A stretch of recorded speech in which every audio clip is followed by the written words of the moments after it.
What's going on, guys? Michael J. Rudolph here, also known as Movie Mike, and today I'm going to show you 3-point lighting. Stay tuned to the end of the video for extra tips on 3-point lighting. This old lighting technique consists of 3 different lighting positions, and what we're going to do is kick this off with the most important light of all, the key light. The key light is typically the brightest light source on the subject. It can be most flattering to position the light anywhere from 20 to 45 degrees off axis. Once you get your light into position, use a light meter in the monitor to dial in your image. Once your settings are dialed in, you will then add the fill light. The fill light is typically a lot less powerful than the key light. This too can be found anywhere from 20 to 45 degree angle off axis. The fill light helps lift the shadows in the face and makes it a little more flattering on your subject. Pay close attention to your settings so that you don't overdo the fill light. The last thing you want to do is end up with 2 key lights. It's always good to motivate your key light or any of the lights that you're using, because then it makes sense in the frame and you have something to go by. What you're doing is you're taking your light source and you're extending it to the subject.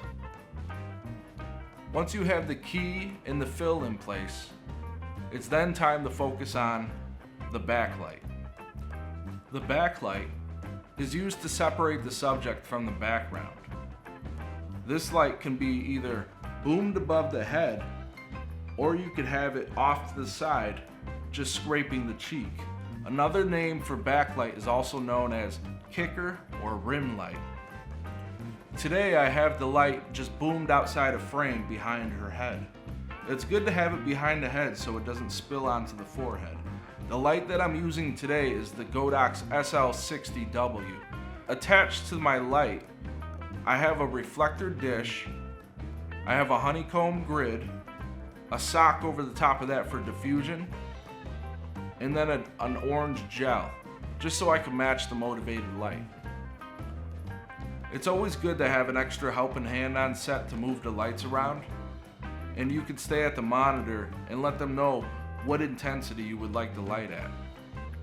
Use this lighting setup so that you could shape light and set the tone of your story. It doesn't have to be 3 points. You could do a light source, you could do 2 points, you could do 1 point. It really doesn't matter how many points you do, just as long as it fits the story. As promised, guys, I have one more tip for you on 3-point lighting, and that is negative fill. Negative fill is used to absorb light. You use it on the fill side to take away the light and add shadows.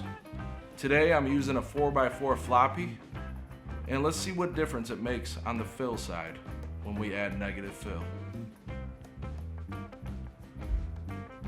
So if you paid attention, you saw that this side got much darker when he applied the negative fill. Use this to create a mood to tell your story. That's it, guys. We made it to the end, and I want to thank you for watching this video. If you found value in any of this, please like and subscribe the Light Factory YouTube channel and hit that notification bell at the bottom. Thanks again.